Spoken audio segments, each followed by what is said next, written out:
दोस्तों 8वां पे कमीशन को लेकर यहाँ पर देख सकते हैं कि 8 दिसंबर, जी हाँ दोस्तों 8 दिसंबर 2025 का ये लेटर यहाँ पर देखिए क्वेश्चन पूछा गया। श्री एन.के.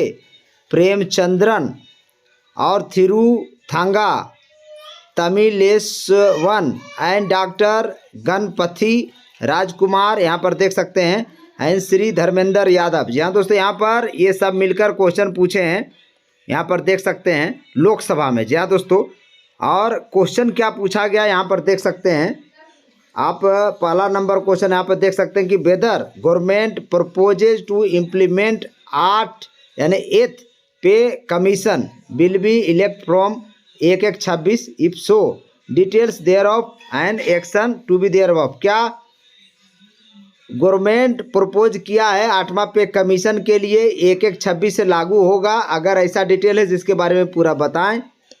दूसरा क्वेश्चन है whether government has finalize term of reference, क्या टर्म ऑफ रेफरेंस फाइनलाइज हो गया है।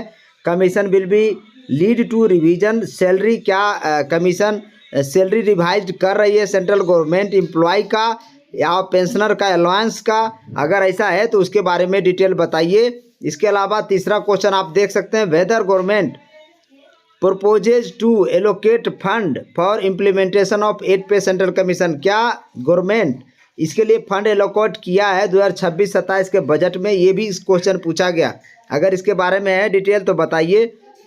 इसके अलावा एक्सपेंडिचर लाइकली टू बी इनकर फ्रॉम द, ये सारा चीज़ बात हो रही है। इसके अलावा डी नंबर क्वेश्चन आप देख सकते हैं कि 8 pay central commission has constituted consulting all majors stakeholder, क्या 8 पे कमीशन के लिए सब मेजर्स स्टेक होल्डर से कंसल्ट किया गया है, सेंट्रल गवर्नमेंट एम्प्लॉय से, पेंशनर्स एसोसिएशन से, वेल स्टेट गवर्नमेंट से, बिफोर टेकिंग फाइनल रिकमेंडेशन बनाने से पहले, अगर ऐसा है तो बताएं। ई नंबर क्वेश्चन देख लीजिए present status of constitutions and other proceeding regarding setting up 8 pay central commission along with total number of central government employee and pensioners, इसके लिए कितना टोटल नंबर ऑफ एम्प्लॉय है, सेंट्रल गवर्नमेंट का employ कितना है, number of संख्या बताइए, pensioners कितना, वो सारा बताइए।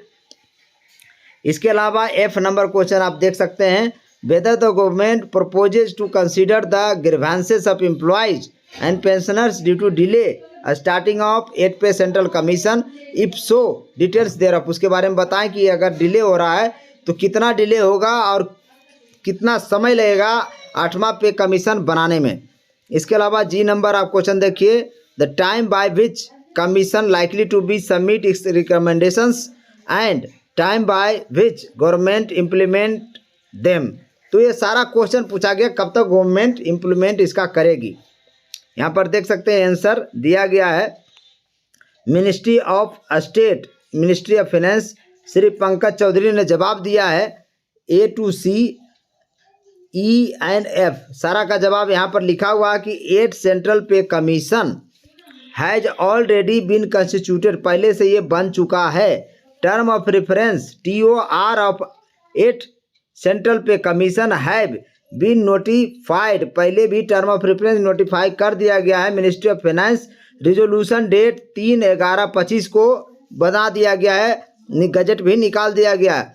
Number of central government employ, अभी प्रेजेंट में 50,14,000 सेंट्रल गवर्नमेंट एम्प्लॉय काम कर रहा है और number of pensioner 69 lakh pensioners काम कर रहा है अप्रोक्सीमेटली, ये बताया गया। इसके अलावा डेट इम्प्लीमेंटेशन कब तक ये बनेगा, central pay commission shall be decided by government, decide करेगी कि कब तक इसका बनेगा।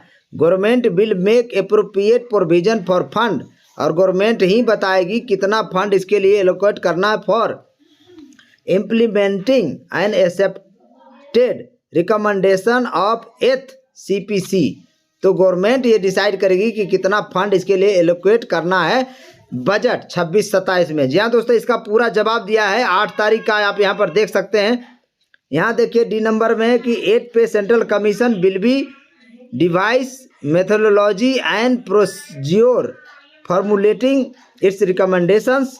इसके अलावा जी नंबर का आंसर देखिए स्पेसिफाई रिजोल्यूशन नोटिस 3/11/25 एट पे central commissions will be it's recommendation with in 18 महीना के अंदर इसको बना दिया जाएगा। ये चीज़ें साफ गवर्नमेंट ने बता दिया है। इसके अलावा आप देख सकते हैं पूरा डिटेल आपको हम बता रहे हैं। सैलरी जो रियल सैलरी इंक्रीज हुआ है ऑल पे कमीशन में, यहाँ देख सकते हैं जो सेकेंड पे कमीशन था, सेकेंड पे कमीशन में मात्र 14.2% बढ़ा था। तीसरा पे कमीशन में 20.6% बढ़ा। चौथा पे कमीशन में देख सकते हैं 27.6% सैलरी बढ़ा। इसके अलावा पाँचवा पे कमीशन में 31% सैलरी बढ़ा। छठा पे कमीशन में दोस्तों 54% सैलरी बढ़ा। और सातवां पे कमीशन में मात्र 14.3% बढ़ा, जो पहले से बता रहे हैं आपको। और आठवां पे कमीशन में कितना बढ़ेगा ये क्लियर अभी नहीं है, अभी रिपोर्ट बनेगा तब क्लियर हो जाएगा। यहाँ पर एक चीज़ आपको दिखाना चाहते हैं, सेंट्रल गवर्नमेंट एम्प्लॉय लेवल 1 के कर्मचारी यहाँ पर देख सकते हैं। ये डाटा 2016 जो डाटा आप देख सकते हैं यहाँ पर 2016 का डाटा, 17 का डाटा और अभी चल रहा 25।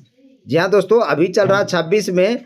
अगर लेवल 1 के कर्मचारी 18,000 शुरुआती वेतन अगर 2016 में शुरू होता है, इन 10 वर्षों में अभी इनका कम से कम 38,720 रुपया होना चाहिए। 38,720 रुपया ये एक अप्रोक्सीमेट डेटा है, क्योंकि इस हिसाब से सैलरी बढ़ना चाहिए। यहाँ पर देख सकते हैं जो आपको हम बता रहे हैं कि किस पे कमीशन में कितना मिनिमम सैलरी था और कितना मैक्सिमम सैलरी था। यहाँ पर देख सकते हैं कि 1946-47 में पहला पे कमीशन जब लगा था उसमें 55 रुपया मिनिमम सैलरी था, 3,000 रुपया मैक्सिमम सैलरी था, यानी लेवल 1 से लेवल 18 तक की बात बोल रहे हैं। इसके अलावा आप देख सकते हैं यहाँ तीसरा पे कमीशन में 196 रुपया मिनिमम सैलरी मिलता था, 3500 रुपया मैक्सिमम सैलरी मिलता था। फिर चौथा में पे कमीशन यहाँ देख लीजिए 83-86 में, यहाँ पर देख सकते हैं 750 रुपये मिनिमम सैलरी, 8,000 रुपया मैक्सिमम। फिर पाँचवा पे कमीशन में 2550 रुपया मिनिमम सैलरी मिलता था, 26,000 मैक्सिमम। उसके बाद फिर छठा वेतन आयोग में 7,000, देखिए यही सीलिंग लिमिट है 7,000 और 80,000 मैक्सिमम। सातवां पे कमीशन यहाँ देख लीजिए 2016-17 में बना, उस समय 18,000 मिनिमम सैलरी और मैक्सिमम 2.5 लाख रुपया मिल रहा अभी। अब इसको कितना किया जाएगा, यहाँ दोनों पर यहाँ पर रिक्त स्थान है, मिनिमम कितना होगा मैक्सिमम कितना होगा, ये सब चर्चा चल रही है, बातें चल रही है। 8 पे कमीशन डिले, इसमें एम्प्लॉय को लॉस होगा। अगर जितना डिले आप करेंगे उतना ज़्यादा एम्प्लॉय को लॉस होगा, क्योंकि गवर्नमेंट को जो है एरियर ग्रुप में आगे देना पड़ेगा, HRA TA जो भी है इस यहाँ पर देख सकते हैं। इसके अलावा सातवां पे कमीशन में इस तरह से पोस्ट बनाए गए थे, लेवल 1 से लेकर लेवल 18 तक का आप देख सकते हैं पोस्ट बना हुआ है। इस बार भी यही रहने का उम्मीद है। इसके अलावा अश्विनी वैष्णव आज ही के दिन देखिए यहाँ पर आपको हम दिखा पा रहे हैं, cabinet approved term of reference, यहाँ पर आप देख सकते हैं make recommendation with in 18 month of constitution, 18 महीना में ये रिपोर्ट तैयार होगा। 50 लाख सेंट्रल गवर्नमेंट एम्प्लॉय है, 69 लाख पेंशनर्स है, ये यहाँ पर बता रहे हैं। जो पहले वाला न्यूज़ है वो आपको हम दिखा पा रहे हैं, अभी लेटेस्ट वाला न्यूज़ भी आपको हम दिखा दिए हैं। इसके अलावा आप देख सकते हैं कि हर 10 साल पर ये बनता है, 1946 में पहली बार बना था।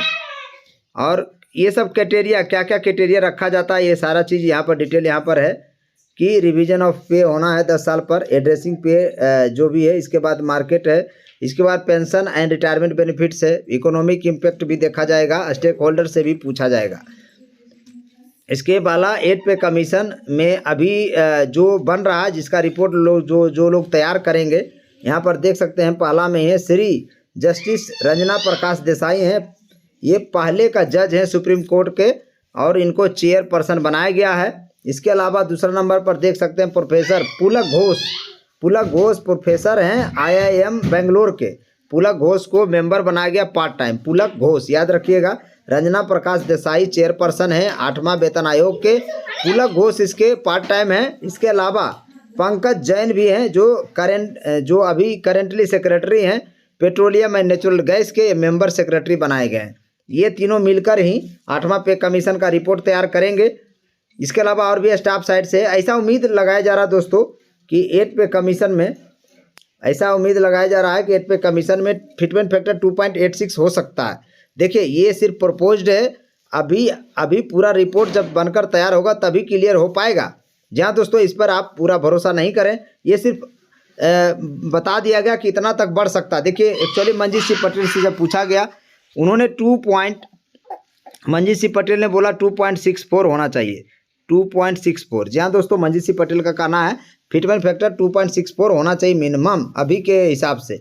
और जब शिव गोपाल मिश्रा से पूछा गया तो उन्होंने कहा कि 2.86, और अब तो बोल रहे हैं 3 मिलना ही चाहिए। जी हाँ दोस्तों, अब देखिए आने वाला वक्त में पता चलेगा कितना मिलता है फिटमेंट फैक्टर। फिलहाल 8 pay central commission needs better inflation measurement, यहाँ पर देख सकते हैं धीरे धीरे बढ़ रहा है। यहाँ पर किस तरह से बढ़ा है, CPI हाउसिंग इन्फ्लेशन बहुत बड़ा है, यहाँ पर आप देख सकते हैं पूरा डाटा है। तो उम्मीद करते हैं कि इस बार थोड़ा सा वेतन ज़्यादा बढ़ा के दे गवर्नमेंट। और अभी जो 8 पे कमीशन है इसका रिव्यू यहाँ पर देख सकते 3 नवंबर से 3 दिसंबर के बीच में क्या क्या हुआ, गवर्नमेंट साइड से क्या हुआ। गजट नोटिफिकेशन इशू कर दिया गया है starting from 8 central pay commission. Rajya Sabha clarification यहाँ पर कि पेंशन रिवीजन होगा, 8 पे कमीशन में पेंशन का भी रिवीजन होगा। जो लोगों में एक भरोसा था कि पेंशन रिवीजन नहीं होगा पुराने ओल्ड पेंशन वाले को, लेकिन होगा। यहाँ पर साफ साफ बता दिया गया initial ground work and planning started, already ground work initial जो है वो शुरू हो चुका है गवर्नमेंट के तरफ से। स्टडी फ्रेमवर्क जो है वो बनाया जा रहा, framework and preparatory process start हो गया है। इसके बाद इधर JCM साइड से जो है डिस्कशन भी चालू हो गया, डिमांड्स भी कर रहे हैं लोग। और मीटिंग शेड्यूल 15 नवंबर को जो था वो तो ऑलरेडी हो चुका है। इसके अलावा फोकस एरिया जो है PI हाइक होना चाहिए, पेंशन रिवीजन होना चाहिए, ये सब चीज़ें बोला गया है। अलाउंस अलग होना चाहिए, फिटमेंट फैक्टर भी अच्छा मिलना चाहिए, ये सब चीज़ें अभी चल रही है। तो 8 पे कमीशन से रिलेटेड जो लेटेस्ट जानकारी थी वो आपको हमने बता दिया। उम्मीद करते हैं आज ही के दिन का ये न्यूज़ है। देखो यहाँ पर आपको जो लेटर पूरा देखा है ये आज का न्यूज़ है, यानी 8 दिसंबर को जो पूछा गया था लोकसभा में वो आपको हमने बता दिया। यहाँ पर लोकसभा में ये क्वेश्चन नंबर 1347 यहाँ पर देख सकते हैं, और इसका जवाब सरकार ने दे दिया है ऑलरेडी। बाकी मेरे चैनल को लाइक करिए, शेयर करिए, सब्सक्राइब करिए। जय हिंद, जय भारत।